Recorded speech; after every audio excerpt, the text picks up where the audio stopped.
Saudara-saudara sekalian, dimanapun saudara berada, saya Ketua Umum GPENTA, Gerakan Nasional Peduli Anti Narkoba, Tawuran dan Anarkis, merasa perlu menyampaikan kepada semua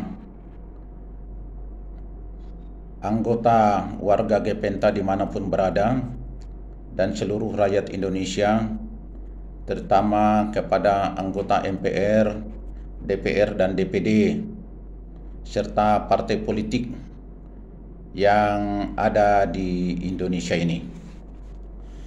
Kami merasa setelah mengadakan diskusi tentang peran daripada MPR, DPR dan DPD serta partai politik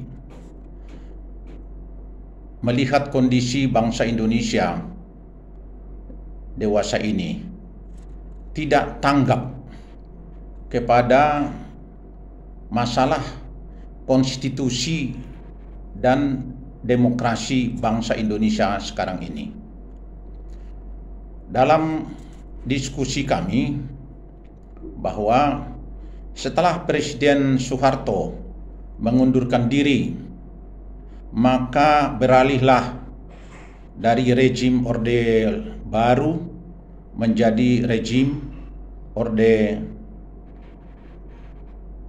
Reformasi. Mengapa kita sebut rejim Orde Baru? Ialah karena rejim Orde Baru yang di bawah pemerintahan Presiden Soeharto mempertahankan Pancasila sebagai dasar negara dan konstitusi Undang-Undang Dasar 1945 yang ingin tetap dipertahankan. Tetapi setelah jatuh Presiden Soeharto, maka konstitusi dan demokrasi Pancasila itu telah berubah. Coba kita lihat lagi bagaimana peran Presiden Soeharto untuk tetap mempertahankan konstitusi Undang-Undang Dasar 45 dan demokrasi Pancasila itu.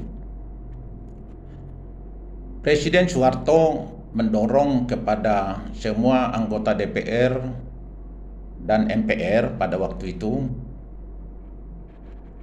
dengan ditetapkannya ketetapan MPR nomor 4/MPR/1982 tentang referendum.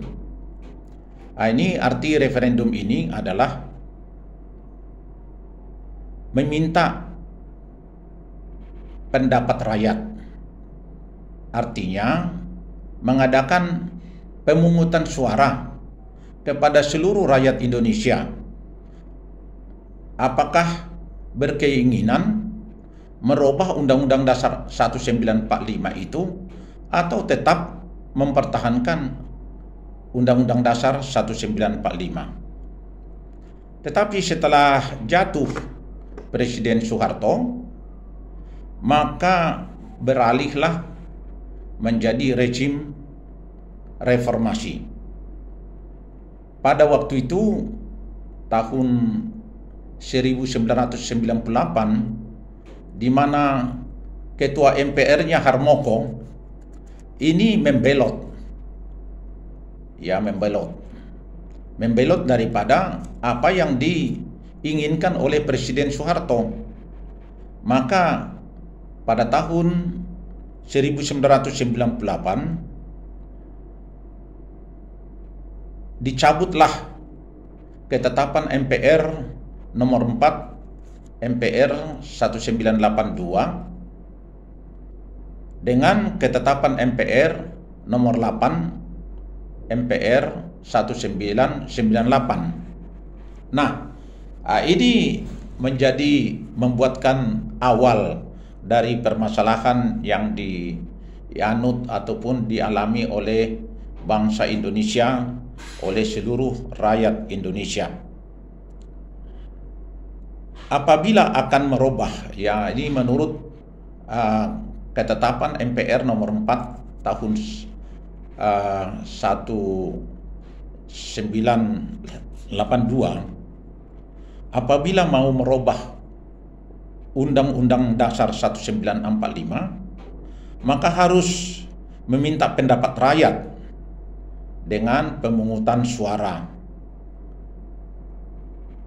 Pemungutan suara oleh rakyat di seluruh Indonesia. Nah, ini tanpa dilaksanakan lebih dulu, tapi buru-buru Harmoko, ketua MPR pada masa itu, membuatkan ketetapan bersama dengan anggota MPR, DPR, dan MPR merubah ketetapan MPR nomor 4 tahun 1982. Inilah awalnya, sehingga ini ditangkap karena ketetapan MPR nomor 4 tahun 1982 itu sudah dicabut dengan ketetapan MPR nomor 8 1998, maka pada waktu itu rejim reformasi, di mana setelah pemilu ketua MPR-nya Amin Rais beserta dengan semua anggota DPR dan MPR merubah Undang-Undang Dasar 45 itu dengan amandemen Undang-Undang Dasar 1945 yang diamandemen 4 kali pada tahun 1999, yang pertama, yang kedua 2000, yang ketiga 2001, yang keempat 2002. Di sini masalahnya sekarang ini, kondisi bangsa Indonesia, sehingga berikutnya diadakanlah pemilihan umum. Ada pemilihan legislatif, tetapi ada pilpres, pemilihan presiden, ada pemilihan kepala daerah.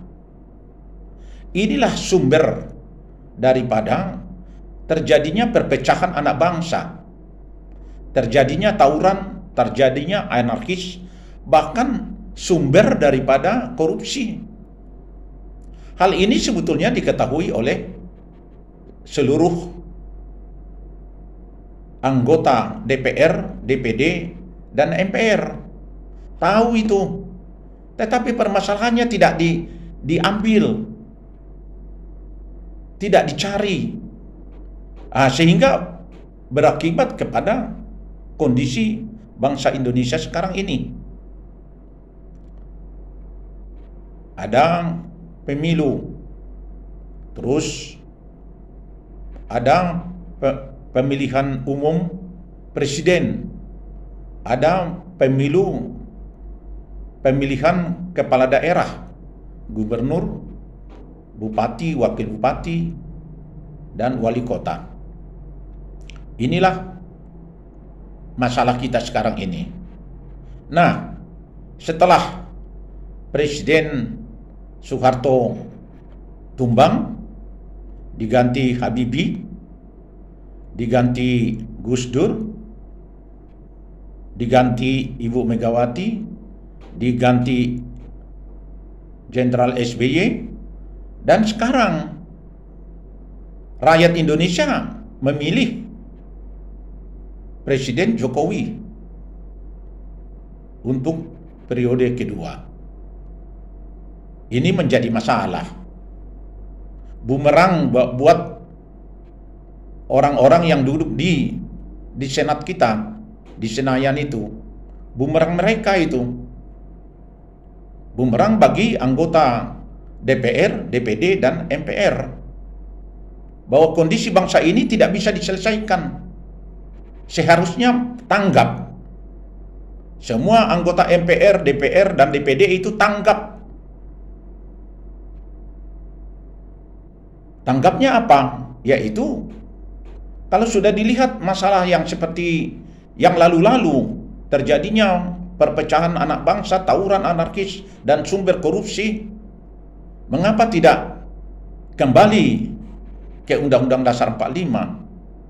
Maka untuk kembali, sebaiknya ada inisiatif daripada MPR untuk menetapkan lagi adanya referendum, meminta pendapat rakyat. Karena sudah banyak disuarakan sejak periode ketiga setelah reformasi. Jadi berarti 15 tahun setelah reformasi sudah ada yang memohon agar kembali ke Undang-Undang Dasar 45. Itu tidak diterima ataupun tidak ditanggapi secara benar oleh anggota MPR, DPR, dan DPD. Seharusnya mereka bersidang. Bersidang untuk apa? Bersidang untuk meminta pendapat rakyat.